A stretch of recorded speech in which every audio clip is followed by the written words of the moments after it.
Hug your sister, my father said for the internal media feed. The scent of synthetic roses and hairspray suffocated the corporate chapel bells. As the applause started, my stepmother, Vera, hissed, ducked under his arm, and drove her knuckles into my ribs, right in the security camera's supposed blind spot. I looked up, saw the camera's red light reflecting in the glass, and remembered the exact ethics clause I'd written into the company's bond deal that morning. My name is Aria Voss, and I am the head of strategy at Westray Meridian. Today, however, that title means nothing. Today, I am merely a prop. The air in the Raven Ridge Glass Plaza is thick with the cloying scent of forced celebration, a mixture of industrial-grade coffee from catering urns and the expensive, understated perfume worn by the wives of the board members. It's Family Day, an event I helped design, ironically, to project an image of corporate warmth and ethical cohesion. The entire structure is a monument to transparency, all glass and polished steel, yet it has never felt more opaque. Sunlight filters through the triple-paned, UV-protected ceiling, fragmenting on the marble floor into 1,000 glittering pieces, like a shattered promise. My father, Victor Voss, the interim CEO of this financial empire, stands at the center of the temporary stage. His smile is a masterpiece of public relations, practiced in boardrooms and perfected on the golf course. It's a smile that says stability, integrity, and shareholder value. It doesn't reach his eyes. It never does. Gripping his arm is my stepmother, Vera Crane, the chairwoman of Westray Meridian. Her grip isn't affectionate. It's proprietary. Her knuckles are white. She is the true power, the gravitational center around which we all orbit, and her pull is relentless. She wears a Chanel suit the color of dried blood, and her smile is a thin, sharp line, a weapon sheathed for the moment. And now, Victor's voice booms, amplified by the state-of-the-art sound system. To show what Westray is all about, family, Aria, Lila, come on up. The applause is polite, a soft, rustling sound from the hundreds of employees and their families gathered below. My half-sister, Lila, practically floats onto the stage. She is 10 years my junior, a product of Vera's world, all soft edges and manufactured innocence. Her MBA was a gift, her position in marketing a sinecure. She is the perfect daughter, the one who never questioned, never challenged, never saw the calculations behind every seemingly kind gesture. She beams, her eyes searching for the nearest camera lens. A hug for the cameras? Girls, Victor says, his voice dropping to a conspiratorial stage whisper. He gestures for us to stand together, positioning us perfectly in the center of the frame for the main live stream camera, a large black machine on a smooth gliding dolly. Its operator gives a thumbs up. I move towards Lila, my body stiff in the tailored silk blouse and pencil skirt. My gaze flicks upward, past the stage lights. There it is, high in the steel latticework of the ceiling. Nestled between two structural beams is the small, dark dome of the C7 security camera. It's a permanent fixture, part of the building's unblinking eye. Its feed is recorded, archived, time-stamped. Vera believes its angle is obstructed by a large decorative banner celebrating our quarterly earnings. She's wrong. I know its exact field of vision because I personally reviewed the schematics with the security chief 2 months ago under the guise of a risk assessment project. I wrap my arms around Lila. It's like embracing a stranger. Her perfume is sweet and floral, a stark contrast to Vera's heavy, musky scent. The cameras flash.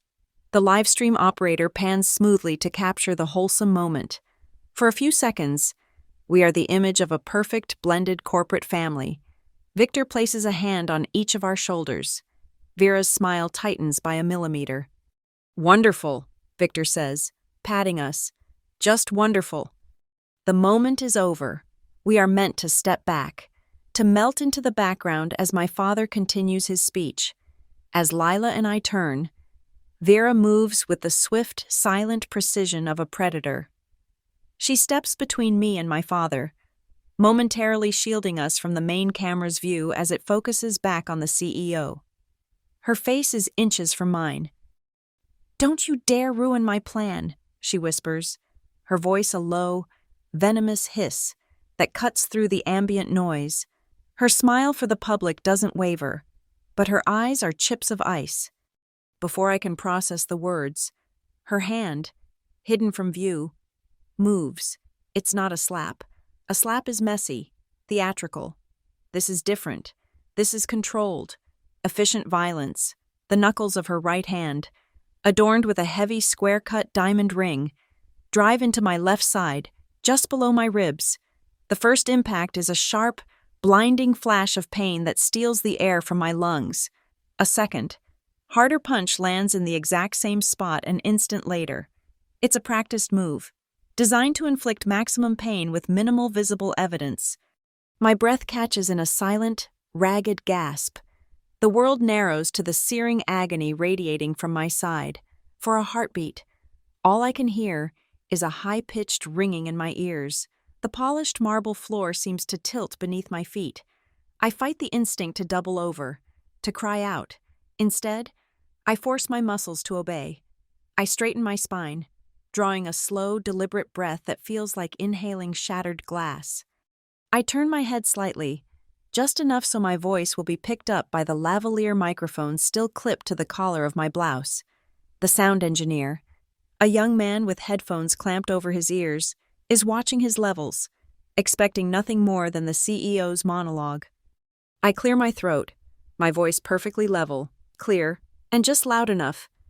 "It's 8:32 a.m., isn't it?" It's not a question, it's a statement, a timestamp, a pin dropped into the machinery of the day. On the other side of the stage, the sound engineer's eyes go wide. He frowns, tapping his console. He heard it, the clear, unexpected line of dialogue cutting through the official audio feed. He'll assume it's a mistake, a hot mic. He'll cut the feed for a second, isolating the recording. But it's too late. The words are already there, captured on the multi-track recording, forever linked to this exact moment. Two of the executive security guards standing near the steps of the stage. Men I know by name, exchange a flicker of a glance. Their posture shifts. They are trained to notice anomalies, and an executive speaking out of turn for no reason is an anomaly. The camera operator on the dolly pauses his smooth pan, his brow furrowed in confusion. I bring a hand up to my side, a gesture that could be mistaken for smoothing my skirt. My fingers press lightly against the bruised muscle, the pain a sharp, grounding reminder of what just happened. I allow a small, thin smile to touch my lips. It's not a smile of happiness, it's a smile of confirmation. The data point is locked. The event has been recorded and verbally time-stamped on a separate, official audio channel. In the slim pocket of my skirt, my phone vibrates once, a silent, haptic pulse against my leg. I don't need to look at it. I know the sender and I know the message. It's from my contact at the underwriting bank, the one who worked with me on the final addendum. The message will be brief, clinical, and utterly devastating. It will read, Bond's ESG covenant went live at 8:30. Environmental, social, and governance.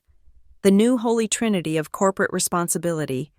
Vera loved to talk about it in press releases. She loved the image of Westray Meridian as a forward-thinking, ethical leader.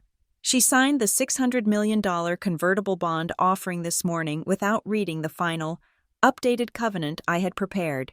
She was, in her own words, in a hurry to get on stage.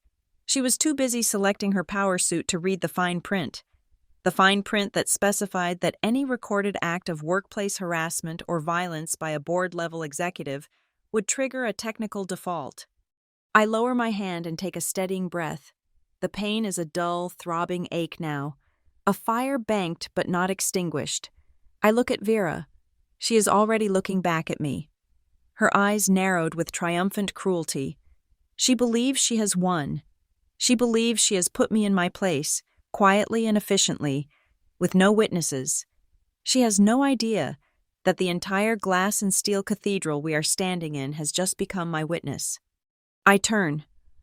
my movements calm and measured, and walk towards the stairs at the side of the stage. Every step sends a jolt of pain through my torso, but my face remains a mask of serene neutrality. I don't look back. I don't need to. I can feel the perfect family photograph, the one they so desperately wanted to create, beginning to crack and splinter behind me. The sound of my father's voice, droning on about synergy and forward momentum, fades as I descend the steps. The applause is over. The performance is done. The real strategy is just beginning. The elevator doors slide shut with a sound like a guillotine. A heavy, oiled thud. The mirrored walls reflect a distorted version of me. My face is pale, but my expression is neutral. I press the button for the 32nd floor, my executive suite. My hand is perfectly steady. The pain in my side, however, is a living thing, a hot, coiling serpent of an ache that tightens with every breath. It's a familiar sensation, this dull throb of contained violence. It's the signature of Vera Crane. This pain is a bridge. It snaps me back, 20 years, to Glassmore. The name was a joke, a developer's pretty lie for a town built on silica pits and fragile expectations. Our house wasn't glass. It was heavy, suffocating brick. My father, Victor, taught me discipline. Discipline meant straight A's, perfect posture, and never, ever questioning the household's bottom line. My mother, my real mother, was a watercolor painting in my memory, all soft edges and faded light, gone before the brick house was even built. Then came Vera. Vera taught me silence. Silence was the armor you wore to dinner. Silence was the currency you paid for peace. Every evening meal in the Voss household was a performance review. We didn't pass the salt. We passed judgment. Aria, my father would say, scanning a printout of my grades. An A in advanced placement physics. Your focus is slipping. That's a .3 drop in your quarterly average. It didn't matter that I was top of my class. A was a deviation from the projected optimum. Love wasn't given. It was allocated. A resource conditional on performance. I was a column on his personal spreadsheet. My worth tallied in GPA and, later, in the prestige of my internships. Lila, when she arrived, was a different kind of asset. Her KPIs were social. The chair position on the prom committee, the fawning article in the local paper about her charity bake sale. Her laughter was bright and empty, and my father measured it as a positive social metric. I learned to excel in a way they couldn't quantify. I studied not just my books, but them. I learned the language of their world, the subtle shifts in market sentiment, the cold poetry of a corporate filing. I didn't just want to succeed. I wanted to escape. I won the scholarship, a full ride to a university 3 states away. I left Glassmore and never looked back, staying in the city every summer to take unpaid internships that taught me more than any classroom. I built my own foundation, brick by painful brick. Lila's path was smoother. When it was her turn, Vera simply wrote a check, not for a 4-year education, but for a 3-day executive MBA program from a barely accredited offshore institution. The graduation photo, with Lila holding a rolled-up piece of parchment and beaming, was framed and placed on my father's desk, right next to my summa cum laude certificate. Vera had it custom matted to be slightly larger than mine. "It's about efficiency, dear," Vera told me at the time, her lips curling in that knowing smirk. "Why waste 4 years when you can buy the brand in a weekend?" That was her core philosophy. Appearance was substance. Perception was reality. Any attempt I made to introduce logic or genuine data into the family equation was met with condescending amusement.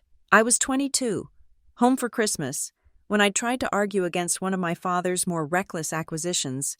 I had charts. I had market analysis. Vera had just laughed, a sound like ice cubes clinking in an empty glass. She placed a hand on my father's arm. "Victor, darling, don't let her upset you. Smart women just make people uncomfortable."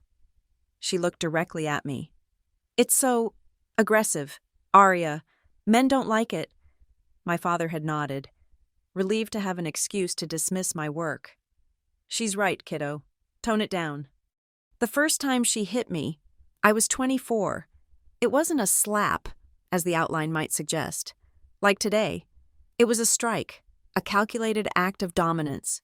It was in the garage of the Glassmore house, the air smelling of cold concrete, old gasoline, and Vera's expensive leather gloves. I had found a discrepancy in one of her personal expense reports that she'd accidentally cross-filed with a company account. It was a clear-cut case of embezzlement, small but blatant. I presented it to her quietly, suggesting it was a simple accounting error she'd want to correct. She didn't speak. She just turned, her car keys dangling from her fingers, and struck me across the face with the back of her gloved hand. The sting was sharp, shocking, but the true blow came afterward. I stood there, my cheek throbbing, my eyes watering. My father walked in from the kitchen, holding a tumbler of whiskey. He saw my face. He saw Vera, calmly adjusting her glove. He sighed, a long, weary sound of profound disappointment, directed at me. "Arya," he said, shaking his head, "don't create drama. Whatever it is, just fix it. Your stepmother is under a lot of pressure." That was the moment, the click, the instant the entire horrifying mechanism of my life locked into place. He wouldn't protect me. He would never protect me. He wasn't just a bystander. He was the enabler. He was the foundation that allowed her to build her cruel little empire. Drama was the accusation they used to silence truth. I learned, oh God, did I learn? I learned to speak less and save more. I learned to say, "Yes, Vera," with a perfectly neutral expression. I learned to say, "I understand, Father," while my mind was already archiving the email, saving the voice memo, noting the date and time of the infraction. I became the family's most meticulous historian, the silent archivist of their every hypocrisy, their every private cruelty.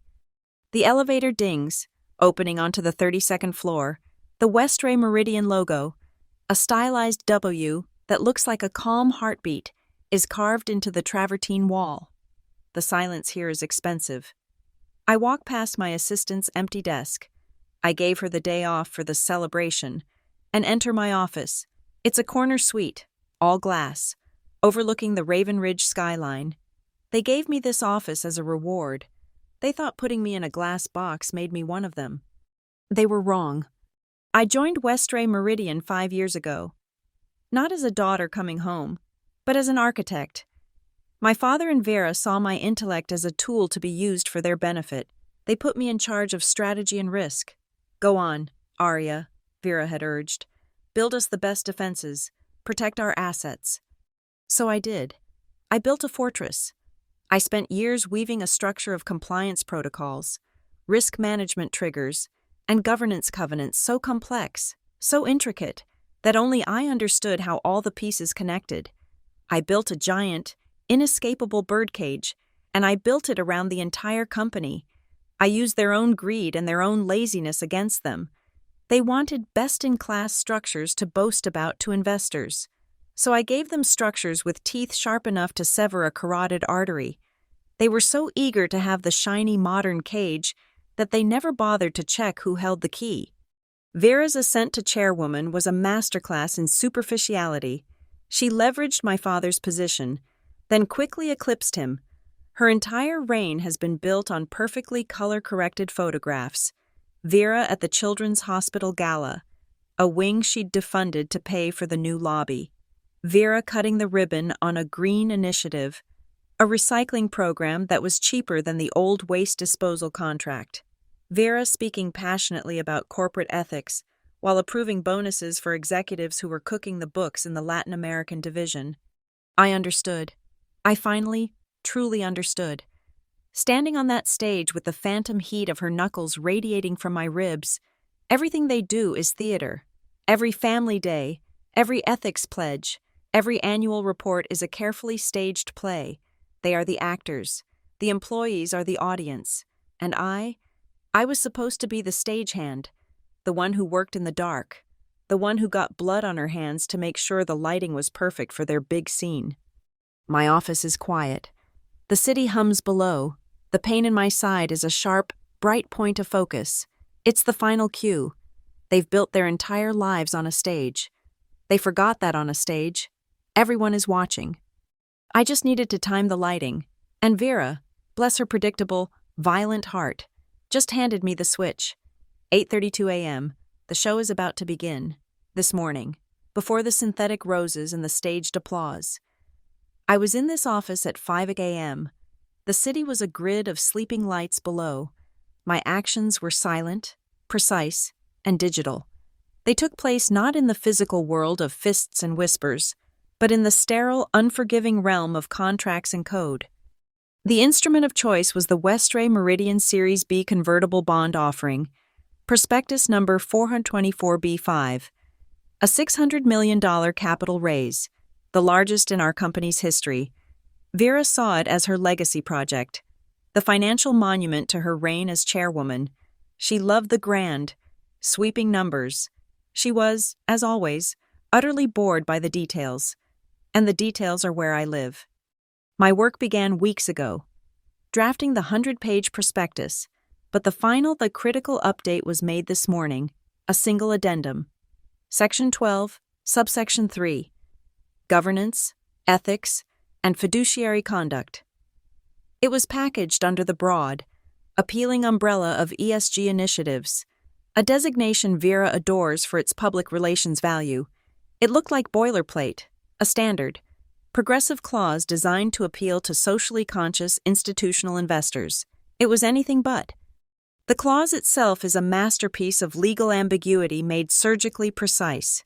It states that any verified and recorded instance of workplace harassment, verbal abuse, or physical violence, perpetrated by a member of the board of directors, either on corporate premises or at a company-sanctioned event, constitutes a material breach of the offering's ethical covenant. A breach of this nature, upon verification by the lead underwriting bank's compliance division, would trigger an immediate technical default on the entire $600 million bond. A technical default is not bankruptcy. It is, in many ways, worse. It is a vote of no confidence written in the language of finance. It signals a catastrophic failure of governance. The immediate cascading consequence of such a default, as stipulated in subsection 4, is that the underwriting bank, a venerable institution with no patience for scandal, is granted the right to demand substantive and immediate changes to the executive governance structure to protect their investment and the stability of the bondholders. They are given a 48-hour window to enforce this right. It is a contractual corporate coup, clean, legal, and absolute. To make the clause ironclad, I embedded a verification mechanism that was both technologically robust and deceptively simple. Subsection 5, authentication of breach, specifies that verification requires a multi-source data point check. The primary source must be an audio-visual recording from the Westray Meridian corporate headquarters' own security system. The secondary source must be a corresponding digital timestamp from that same system. And a tertiary, optional source could be verbal confirmation recorded on a separate official audio channel, a direct synchronization, an unbreakable chain of evidence. At 6:15 a.m., the finalized addendum was uploaded to the secure digital signature portal. An automated notification was sent to the required signatories, myself, as head of strategy, our CFO, and Vera Crane, as chairwoman of the board. The CFO, a meticulous man, signed within minutes. Vera's signature slot remained empty. I knew her morning routine. She would be in her penthouse, surrounded by a team of stylists and assistants, preparing her look for the family day event. The last thing she would have time for was a 2-page addendum to a 100-page document she hadn't read in the first place. At 7:48 a.m., my phone buzzed with the notification. Vera Crane has executed the document. I had already been CC'd on the email she sent to her assistant. Just sign the damn thing. I'm late. I need to be on stage. She had used the assistant's terminal, but the signature was biometrically hers, an encrypted fingerprint scan on her tablet, a legally binding act of supreme arrogance. She mistook the fine print for a formality, I had counted on it. But removing Vera was only the first step. Leaving a power vacuum would be amateurish. It would invite chaos, allowing another predator to seize control. The second part of my plan had been set in motion weeks prior. It was the establishment of an internal entity called the Westray Meridian Fiduciary Trust. On paper, it is a simple employee benefit trust, designed to hold a small percentage of company stock for a select group of long-serving employees. Its true purpose is far more significant. The trust's charter contains a highly specific and dormant clause. The trust's special voting rights can only be activated under a precise set of circumstances: the occurrence of a technical default on a major corporate financial instrument, directly resulting from an ethical violation by the sitting chairwoman.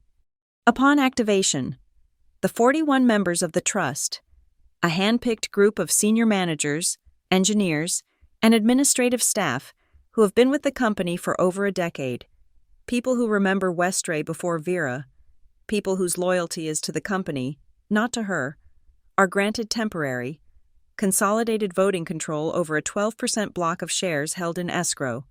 It's not a majority, but it is the single largest voting block, enough to swing any board vote, enough to dictate the terms of the company's future. It is a corporate antibody, designed to identify a poison and empower the system to purge it. The final piece of the physical trap was the stagecraft, the C7 security camera, Vera's blind spot. It was a detail I planted in her mind myself. 3 months ago, during a security review, I pointed it out to her on a blueprint. "We have a slight angle issue here. Madam Chairwoman," I had said, "the new earnings banner will partially obscure the camera's view of the stage's left flank. It's a low-risk blind spot."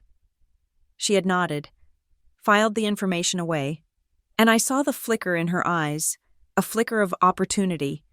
She now believed she had a private space within a public arena, a place where she could act without consequence. What she didn't know was that the decorative obsidian glass panel on the wall behind the stage, the one that reflected the audience and the light so beautifully, wasn't just glass. It was a two-way mirror. On the other side, in a small, climate-controlled maintenance corridor, was a second, high-definition camera.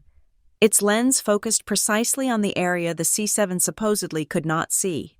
The feed from that camera was routed through a secure server and digitally spliced into the C7's time-stamped recording log. The blind spot wasn't blind. It was magnified. At 8 a.m. this morning, I had a brief, encrypted video call with the head of compliance at the underwriting bank, a man I have cultivated a professional relationship with for 2 years. I didn't tell him what was going to happen.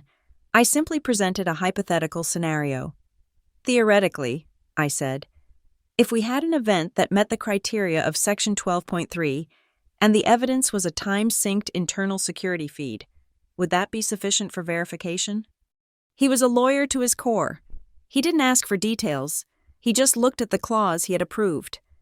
"The language is unambiguous, Ms. Voss," he replied, his face a neutral mask on my screen. "The evidence, as described, would be legally and contractually binding. It would compel us to act as stipulated." The call ended. All the pieces were on the board. The contract was signed. The trust was waiting. The cameras were rolling. The legal confirmation was secured. The entire complex architecture of consequence was assembled and waiting for a single kinetic event to set it in motion. All it needed was a spark. All it needed was for Vera to be Vera. Some might call it a gamble, but it wasn't. It was a calculation based on 2 decades of empirical data. I know her character the way an engineer knows the tensile strength of steel. I know her breaking point, and I know that when pressured, when her authority is even fractionally challenged, she defaults to the crudest, most primitive tool she has: brute force. She has never learned another way. Her predictability was the critical component of my design. The trap was perfect, and Vera, driven by an arrogance I had spent a lifetime studying, always chooses to strike.